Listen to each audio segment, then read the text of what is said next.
Bonjour tout le monde. Dans cette séance, on va continuer l'étude des conversions des signaux. Je me présente d'abord, Jamel Fri, professeur principal de physique à lycée Ali Douaji, La Marsa. Donc dans cette séance, on va consacrer notre étude à l'étude expérimentale d'un convertisseur numérique analogique à résistance pondérée. Bon, pour vous rafraîchir l'esprit, donc l'autre fois, on est arrêté à ce niveau. On a montré théoriquement qu'un convertisseur numérique analogique à résistance pondérée nous donne à la sortie US égale à K fois N. N, c'est l'équivalent décimal d'un mot binaire d'entrée. On a établi l'expression de US. US égale K fois N, avec K, ce n'est autre que R' U référence sur 2 puissance N-1 fois R, où N est le nombre de bits. Donc, on va vérifier ça expérimentalement, l'étude expérimentale.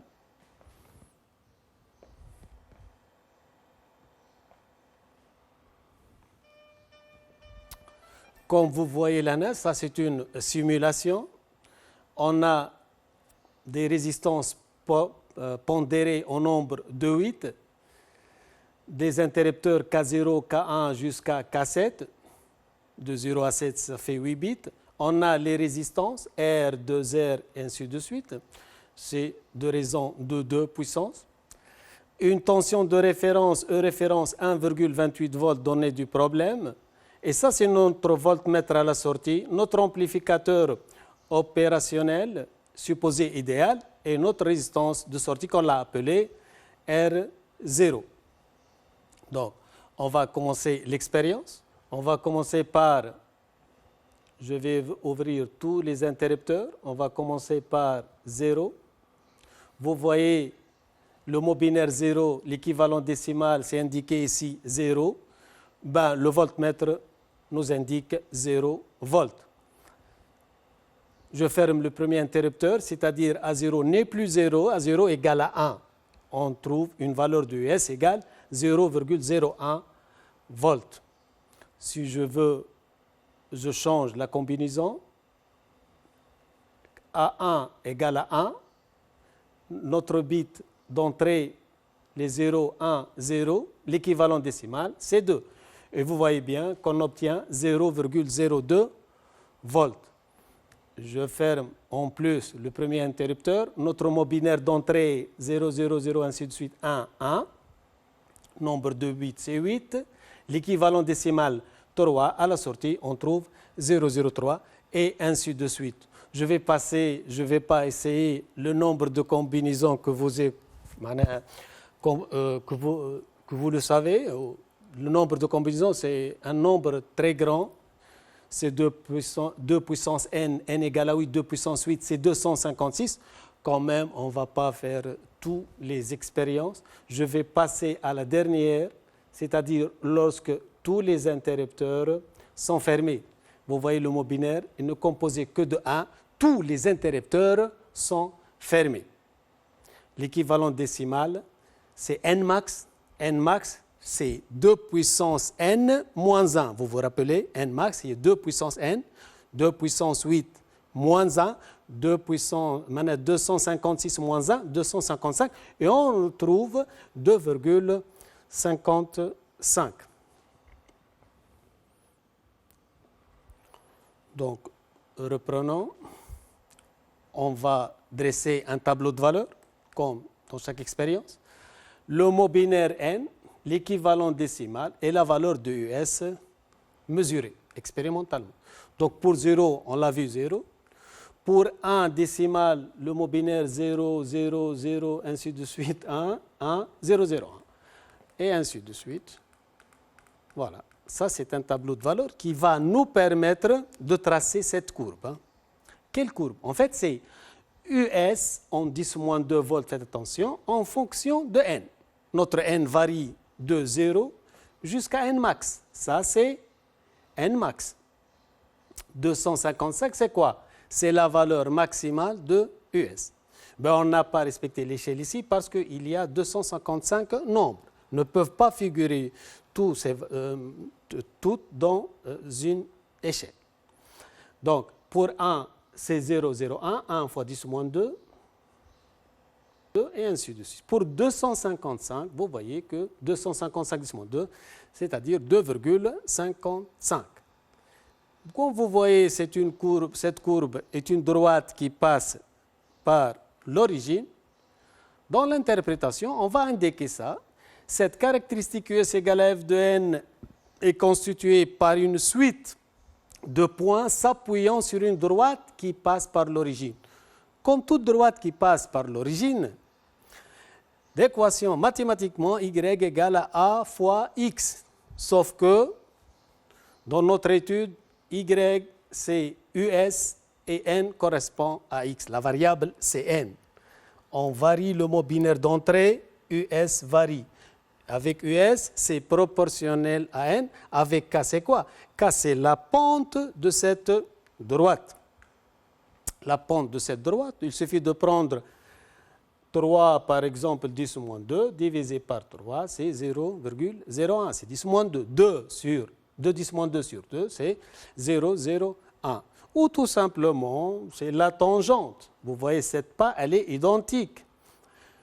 Pour passer d'une valeur numérique décimale de 1 à 2, par exemple, c'est le même pas en passant de 2 à 3. Ça, c'est une caractéristique de notre convertisseur qu'on va la définir plus tard. Donc, la tangente, c'est ce pas-là, c'est Q, c'est-à-dire sur cette variation élémentaire. Cette variation élémentaire, ce n'est autre que 1. 2, 3 moins 2, c'est 1.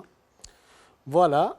On revient à notre interprétation. Donc, K expérimental, c'est la pente. On a montré que c'est égal à 0,01 volts. En conclusion, US est donc proportionnel à N. Reste à vérifier l'expression théorique de K. Est-ce qu'elle est conforme à la valeur expérimentale trouvée ou non? Donc, K théorique, c'est R', U référence, 2 puissance n moins 1 fois R, avec R', donné de l'expérience. R0 égale à R. N égale à 8, 8 bits, 8 entrées, 8 interrupteurs, n'oubliez pas ça. Et U référence, c'est indiqué dès le début, c'est précisé 1,28 volts. Donc, application numérique, notre cas théorique, R fois U référence sur 2 puissance 8 moins 1, 7 égale à 0,01 volts. 1,28 sur 128 égale 0,01 volts. Et vous voyez que notre cas théorique, ce n'est autre que notre cas expérimental, ce qui confirme les résultats trouvés tout à l'heure ou dans la séance précédente, les valeurs théoriques. Les valeurs expérimentales vérifient bien les valeurs théoriques.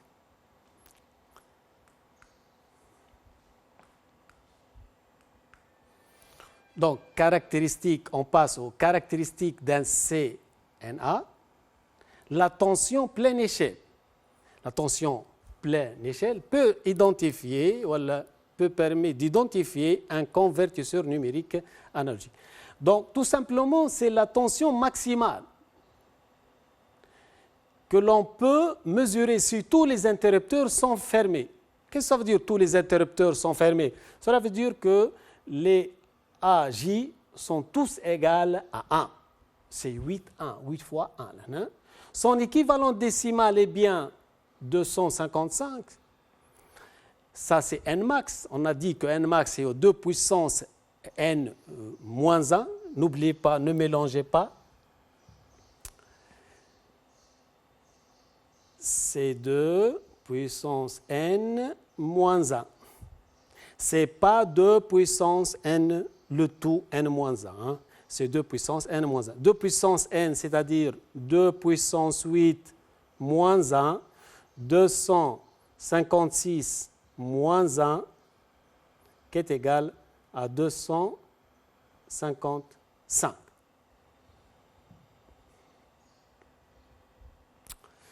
Donc, US max, on l'a dit, US max, c'est égal à quoi en fait? Égal K fois N max. Notre cas, on l'a déjà calculer 0,01 fois Nmax 255 est égal à 2,55 volts. Ça, c'est US max théorique. Vous voyez bien que c'est conforme, c'est la même valeur.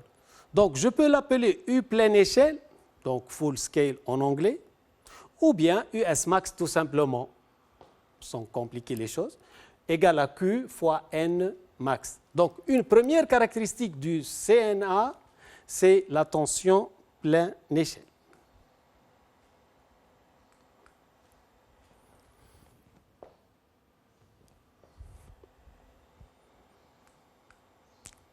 Passons à la deuxième caractéristique, c'est le facteur de proportionnalité. Eh bien, tout simplement, c'est la plus petite tension que l'on peut mesurer. La plus petite tension, c'est-à-dire lorsque K0 est fermé. Et on l'a vu expérimentalement que Q égale à la première valeur après 0, il y a 0,01 volts.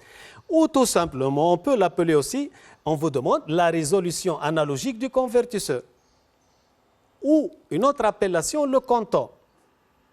Donc, le facteur de proportionnalité présente deux appellations. Ou bien la résolution analogique, ou bien le quantum Q. En tenant compte de cette relation, Q ne peut être égal à quoi que U pleine échelle sur N max. Or, N max égale à 2 puissance N moins 1. Donc, notre tension pleine échelle égale à Q fois N max 2 puissance N moins 1. Une autre définition, si on vous demande une autre définition, c'est aussi le plus petit écart possible entre deux valeurs de US.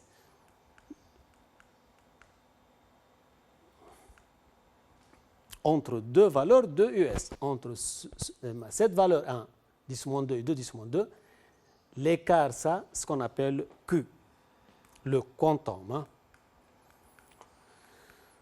La troisième et dernière caractéristique, c'est la résolution numérique. Donc, on a la résolution analogique quantum et la résolution numérique R égale à 1 sur 2 puissance N. Avec 2 puissance N, c'est le nombre de combinaisons possibles. Si j'ai 4 bits, c'est 2 puissance 4, 16 combinaisons possibles, de mots binaires d'entrée. Si N égale à 8, c'est 2 puissance, dans le cas de l'expérience, c'est 8 bits. Le nombre de combinaisons est 2 puissance 8. Donc, il suffit d'écrire cette relation, R égale à 1 sur 2 puissance N. Dans notre expérience, puisque N égale à 8, R égale à 1 sur 2 puissance 8, c'est égal à 0,003, ou bien 3, 10 moins 3, 3,9, c'est comme vous voulez. Voilà, on finit avec les caractéristiques. Cette expérience nous a permis de vérifier les résultats théoriques et de les confirmer. On passe à la généralisation de cette étude d'un CNA. Donc, je répète, pour un CNA, et faites attention à n bit et à réseau de résistance pondéré, R de R jusqu'à 2 puissance N-1 R, la tension de sortie s'écrit US égale R' fois U référence 2 puissance N-1 R fois N. N'oubliez pas, toute cette quantité, c'est Q. Les caractéristiques, 3, donc tension pleine échelle, ça c'est cette expression, on l'a déjà donnée. Résolution analogique du convertisseur, ou ce qu'on appelle quantum, Q égale à R', U référence sur 2 puissance N-1 R, faites attention, Q en volts. Puisque U en volts, ça c'est un nombre, toute cette quantité Q doit être en volts. Après l'équation de dimension, bien sûr. C'est quoi l'équation de dimension? C'est par unité, volt, ça c'est un nombre. Résolution numérique, bien sûr, R égale à 1 sur 2 N. Ça c'est un nombre. Voilà, nous y voilà. On va passer à une petite évaluation. On a commencé notre chapitre par une situation problème qui porte sur l'existence ou non d'un son numérique. On l'a déjà expliqué. Bien, on a dit qu'un son numérique, ça n'existe pas. Mais en fait, la manière de stocker un son, ou qu'on le stocke sous sa forme analogique de départ et qui est un signal qui se dégrade facilement et on ne peut pas les récupérer après une certaine durée. Et un son numérique, c'est une grandeur analogique convertie en numérique et stockée en numérique. On peut les récupérer sans aucune perte. Et c'est notre ère d'aujourd'hui, c'est le numérique. Il y a plus ça existe l'analogique, mais il laisse la place du jour au jour au numérique, parce que le numérique, c'est plus fiable. Donc, dans notre évaluation, c'est très simple. On considère un convertisseur numérique analogique à 5 bits. Faites attention, lorsque vous entamez la résolution d'un exercice ou une évaluation, faites attention. Les données, parfois, se retrouvent dans les littératures, dont plusieurs élèves passent toujours directement aux questions. Il faut se concentrer sur les données à 5 bits. Si, par exemple, c'est bien indiqué 5 bits, il ne faut pas passer à 4 bits ou bien à 8 bits. Ça, c'est 5 bits, c'est clair et net. De résolution analogique au comptant. On vous donne le comptant. Q égale à 0,75. Q égale 0,75, 0,75 volts. Première question. Quelle est la valeur de la tension de sortie US pour une entrée binaire N1 égale à 0, 1, 0, 1, 1? C'est le mot binaire d'entrée. Il faut avoir à l'esprit que toute cette étude nous a ramené que US égale à Q fois N. US égale à Q fois N. US égale Q fois N. Que représente N en fait? N, ce n'est autre que l'équivalent décimal de ce mot binaire. Puisqu'il s'agit de 5 bits, normalement, notre N, je peux l'écrire ici, N égale 2 puissance N égale à 5, donc je vais commencer par N moins 1, donc 2 puissance 4 à 4, plus 2 puissance 3 à 3, plus 2 puissance 2 à 2, plus 2 puissance 1 à 1, ainsi de suite, plus 2 puissance 0 à 0. J'ai le mot binaire, donc pour A4, c'est 0. Pour A3, 1. Pour A2, 0. Pour A1, c'est 1. Et pour A0, finalement, c'est 1. En fait, N, c'est la somme de quoi? Donc, j'ai 8. 8 plus 2, ça fait 10. Plus 1, c'est 11. Donc, US égale à Q fois N, c'est-à-dire US égale à 0,75 fois 11. Une application numérique simple, je peux trouver la valeur de US.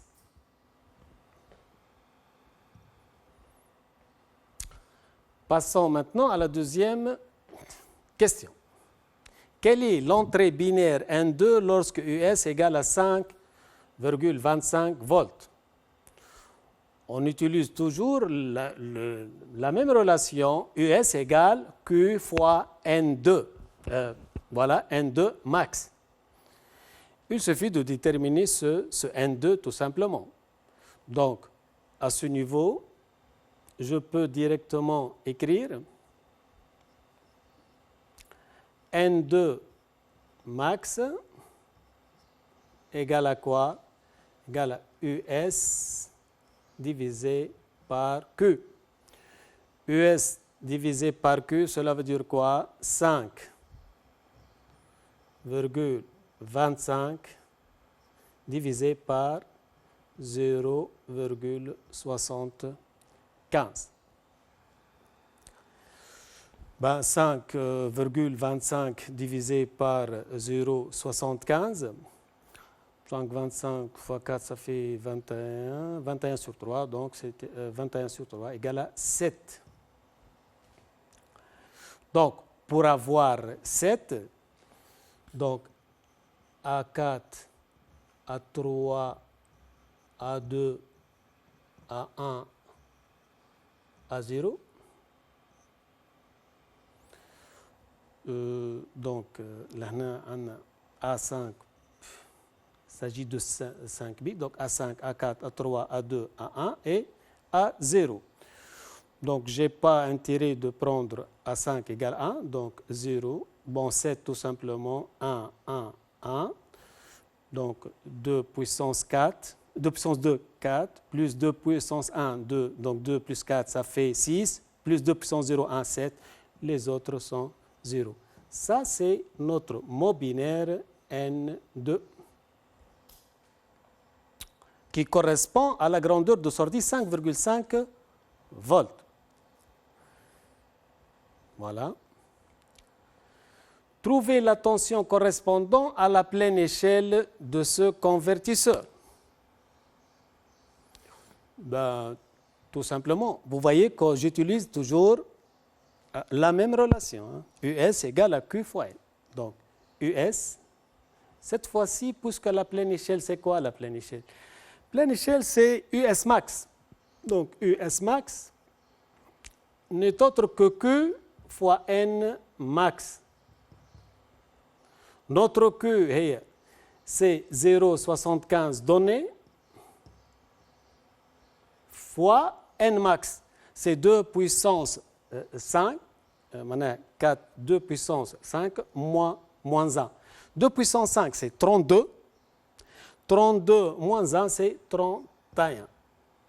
Donc, application numérique, tout simplement, 0,75 fois 31. Vous pouvez trouver la valeur de la tension plein échelle. Quatrièmement, trouver l'entrée binaire Nmax pour laquelle l'amplificateur opérationnel reste en régime linéaire. Et on vous donne la condition. Pour qu'il soit en régime linéaire, il faut que US max ne dépasse pas 15 volts. Tout simplement, je vais écrire notre US max, c'est Q fois N max doit être inférieur ou égal à 15. Donc notre N max doit être inférieur à quoi? À 15 divisé par Q, c'est-à-dire par 0,75. Tout calcul fait, normalement, on doit trouver 20. N max doit être inférieur à 20. Je reprends donc là A 5, A 4, A3, A2, A1, A0, il n'y a pas de A5.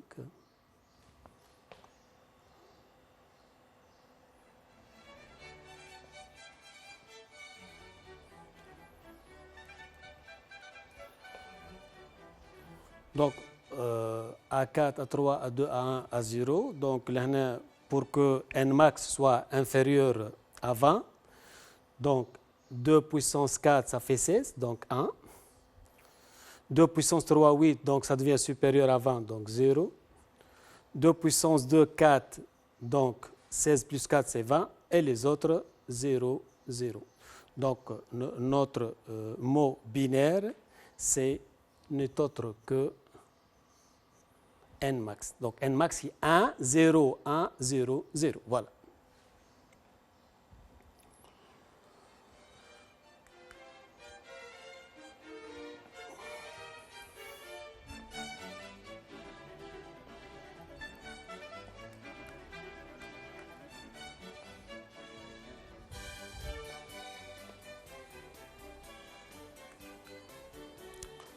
Application.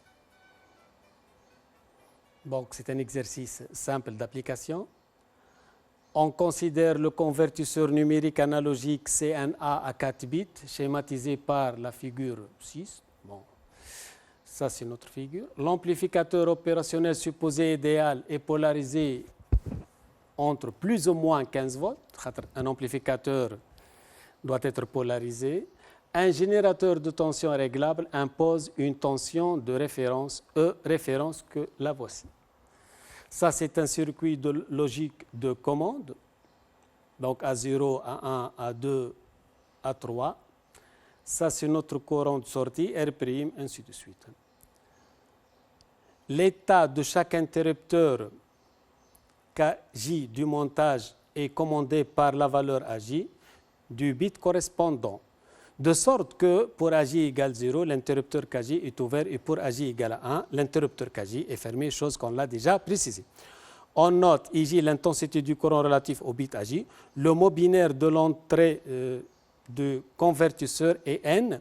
Vous voyez, A3, A2, A1, A0, ça c'est 4 bits.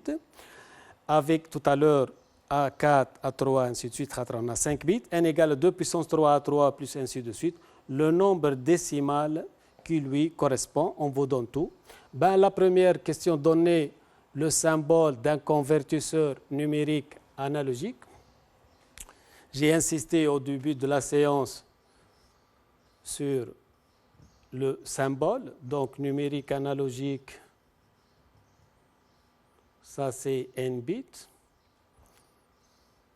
Donc ça c'est numérique vers une valeur analogique et ça c'est US. Ça c'est notre symbole du convertisseur numérique analogique.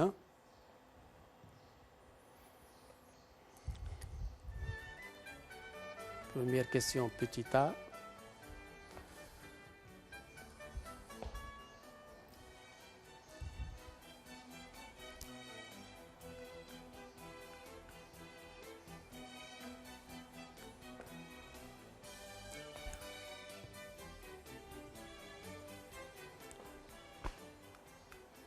Petit b, préciser le nombre de valeurs possibles de la tension de sortie US de ce convertisseur.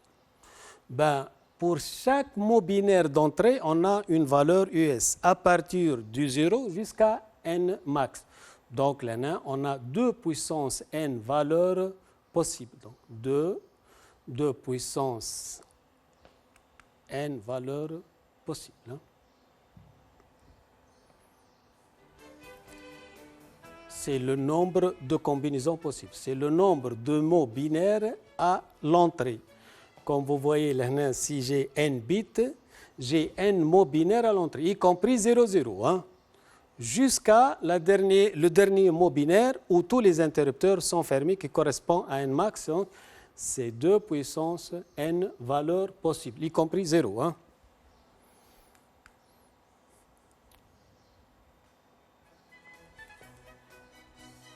Ça, c'est pour petit b.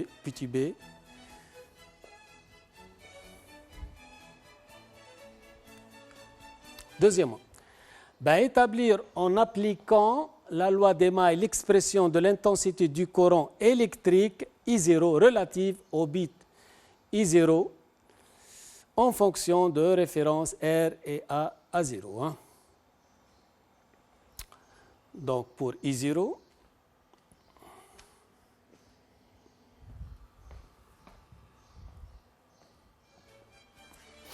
donc, je vais réduire tout le circuit en une seule maille. Donc, ça, c'est 8R. Notre amplificateur opérationnel, notre résistance R'.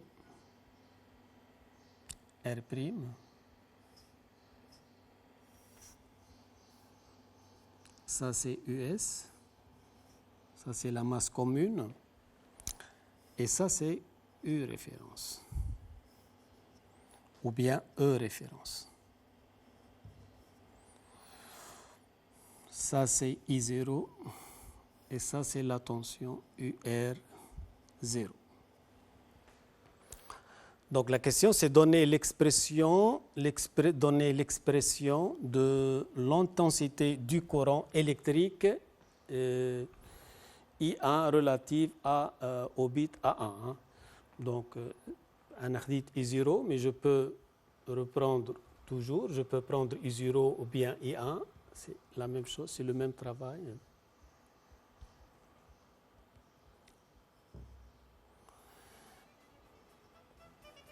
Donc, en fait, ça c'est I1, 4R. Ça c'est UR1 ou bien U1 tout simplement. Voilà. Je répète, donc donner l'expression du courant I1 relative au bit A en fonction de référence R et A1. Donc loi d'émail, tout simplement, UR1 plus E référence. On a ici notre epsilon, le gain de l'amplificateur, plus epsilon égale 0. Donc loi d'Ohm, R1 fois I1 égale moins E référence. I1 égale moins E référence divisé par R1, c'est-à-dire égal moins E référence divisé par 4R. Le nain, je peux introduire le nain A1 parce que A1 peut prendre deux valeurs possibles, ou bien 0 ou bien 1.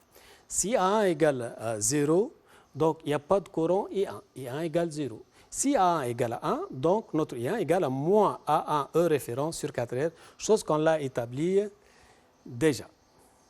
Donc je répète, ça c'est le plus important lorsque on résout un exercice de conversion des signaux.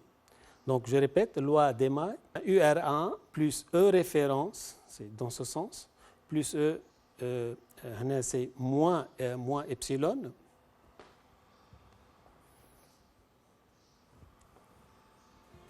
moins epsilon. Pourquoi? Parce qu'on tourne dans ce sens. Mais epsilon, de toute façon, elle est égale à 0. Et finalement, on peut trouver le résultat I1 égale à moins A1E référence sur 4R.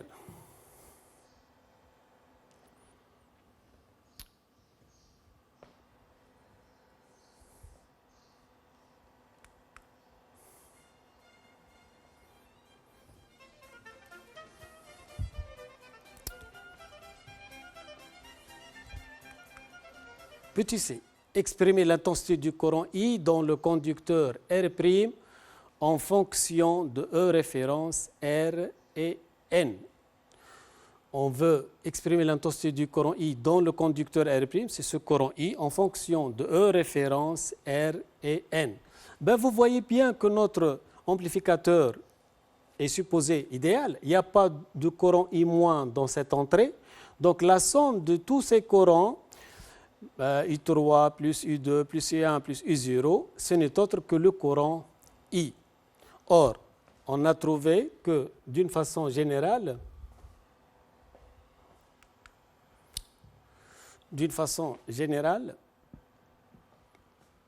IJ égale moins AJE référence sur 2 puissance n moins 1, 2 puissance n moins 1 R.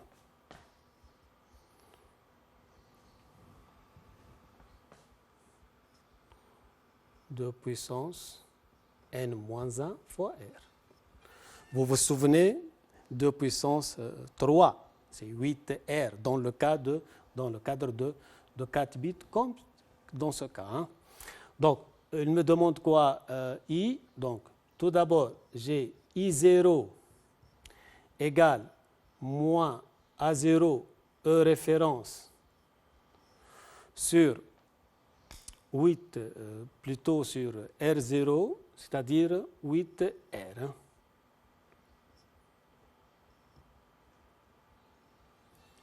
Sur 8R.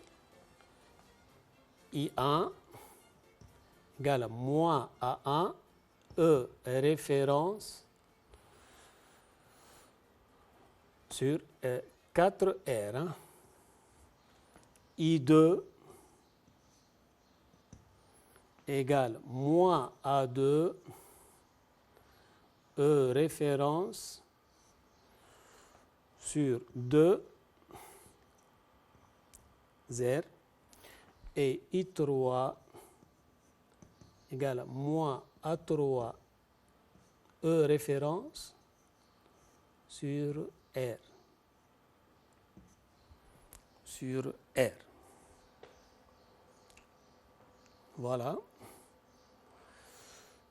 Ben, la somme, tout simplement, donc I égale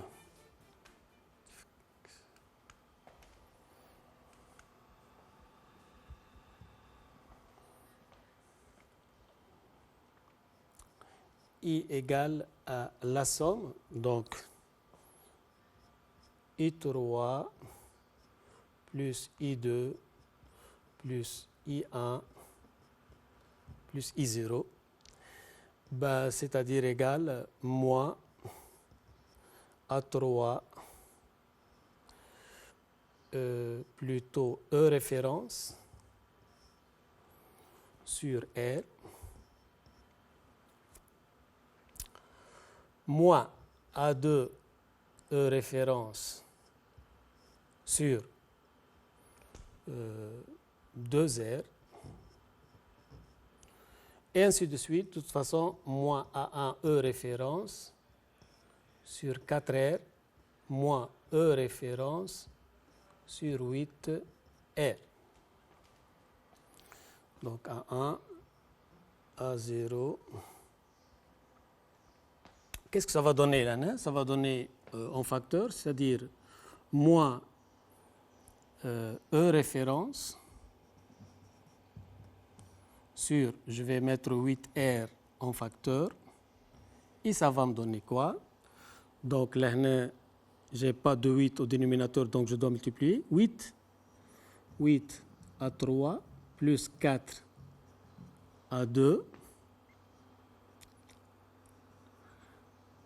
plus 2 à 1 plus 2 puissance 0, maintenant plus tout simplement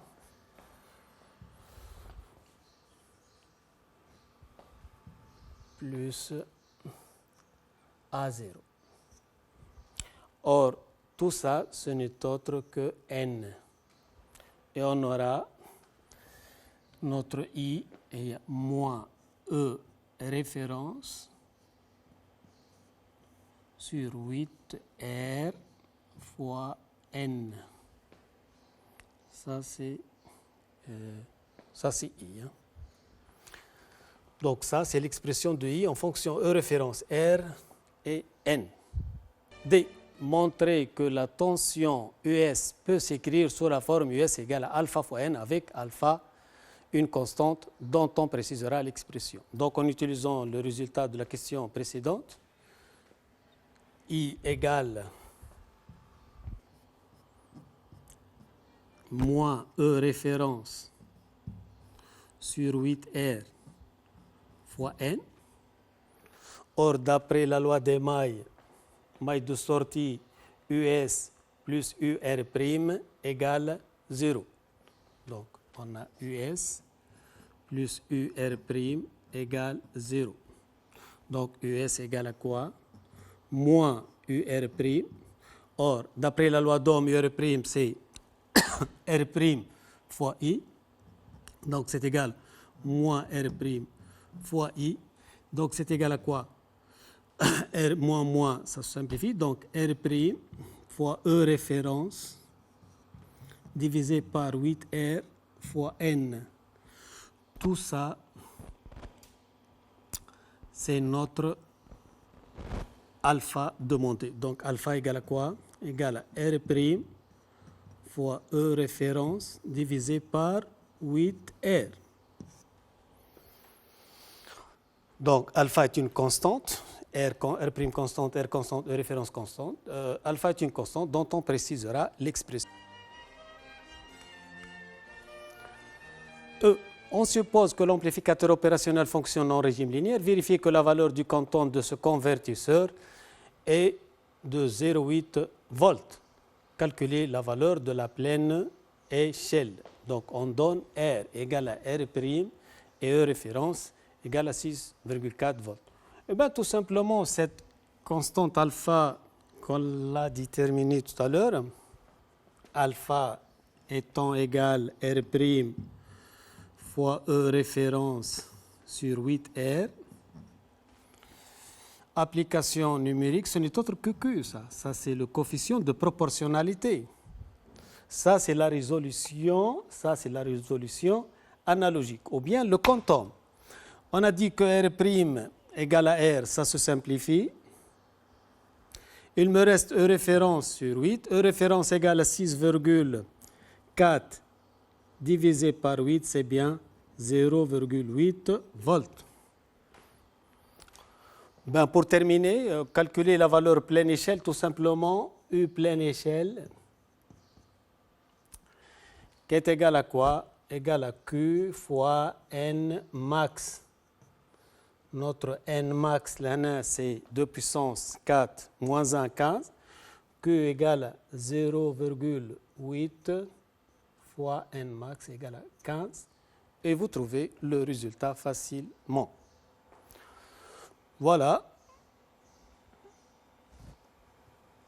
Donc, à ce niveau-là, on peut dire qu'on a terminé ce chapitre qui était consacré tout d'abord à la définition des différents signaux qui existent tels que l'analogique, le signal logique et le numérique.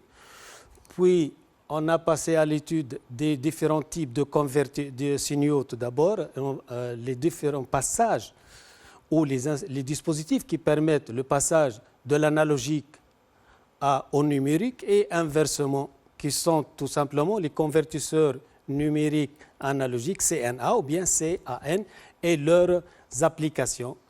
On a consacré toute l'étude presque au fonctionnement de CNA d'une étude théorique et confirmée par une étude expérimentale.